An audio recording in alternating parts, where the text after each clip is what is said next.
kwa wingi sana sana sana sana, wala hatuna mashaka yoyote. Anayetaka kuja kushangilia Berkane anakaribishwa. Na kwa upande wa pili, wale wanaosema maiti yetu iletwe huku isiache huko. Sielewi. Mashabiki wa upande wa pili, klabu ya Yanga, wanasema maiti yetu isiache huko, hawana matumaini na upande wa Simba.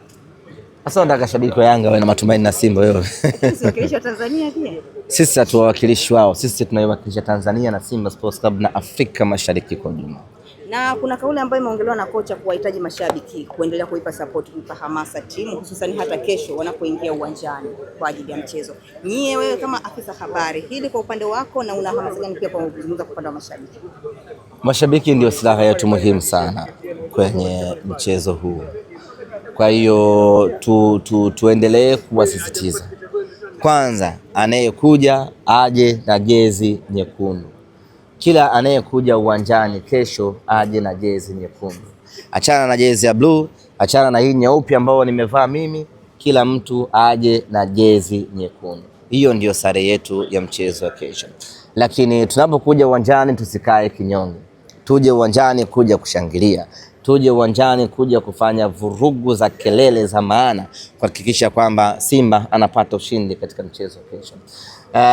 RS Berkane wamefurahi sana mechi kuja kuchezwa hapa kwa sababu anafahamu ya kwamba kuna kitu kikubwa kimepungua katika mchezo huu, hasa kwenye kelele za mashabiki. Sasa basi lazima tuonesha kwamba hakuna kilichopungua kwao, shida iko pale pale. Waione uwanja wa Amani kuwa ni tanuri part 2 ukitoa tanuri la moto part 1 ambalo ni Benjamin Mkapa. Ahmed, hapo kuhusiana na mashabiki wengi Tanzania tunaona mchezo labda ukichezwa likifungwa goli wao ndio wanashangilia. Kwenye mchezo kama kesho muhimu mnahitaji hasa mashabiki. Unaweza kuzungumza neno moja lolote kuhusiana na performance yao kesho kwenye mchezo muhimu? Tunawahitaji sana sana sana sana sana sana waje, na sio waje kushangaa ama waje kuangalia, waje kushangilia. Hatutakiwi kuwa na unyonge na tukio lolote, kwa sababu hii sio mechi ya pointi 3. Hii ni mechi ya ubingwa.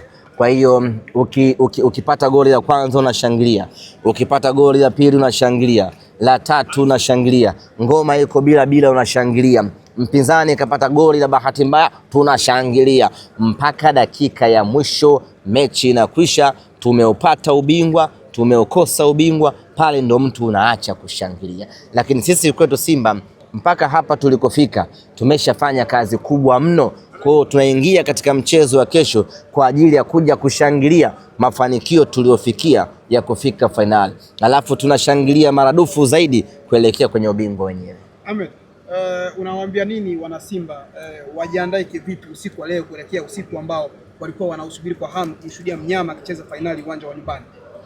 Kila mtu afanye anachoweza, lakini usiku wa leo wana Simba tutumie zaidi kwenye kumwomba Mungu.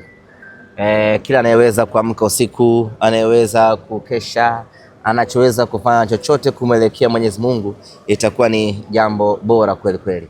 Mechi ya kesho tunahitaji msaada mkubwa mno wa Mwenyezi Mungu tuweze kutimiza malengo yetu. Ahmed, wana Simba ni kama hawajapoteza game ya kwanza hivi. Kila mwana Simba ana imani, kila mwana Simba ana passion. Ni kama mchezo ndo kwanza uko 0-0. Ni ishara gani hii kwa nyinyi wana Simba? Tuna imani na timu yetu. Hata tungefungwa mabao 10 mechi ya kwanza, bado tulikuwa tuna uwezo wa kupata mabao 11 katika mechi ya marudiano hapa nyumbani. Kwa sisi wala hatuna mashaka hata kidogo. Goli 2 alizotufunga Berkane ametangulia tu, na kesho ni siku ya kumtapisha. Sheikh, mwana mtu amekula mwiba wa samaki. Alafu umegoma shingoni. Umekwama hapa.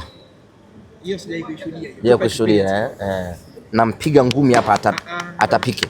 Asipotapika sasa tunamuua. Pengine kwenye mwiba ule. Kwa hiyo tunakwenda kumpiga ngumi hapa Berkane, atapike ule mwiba, nyama achukue ubingwa.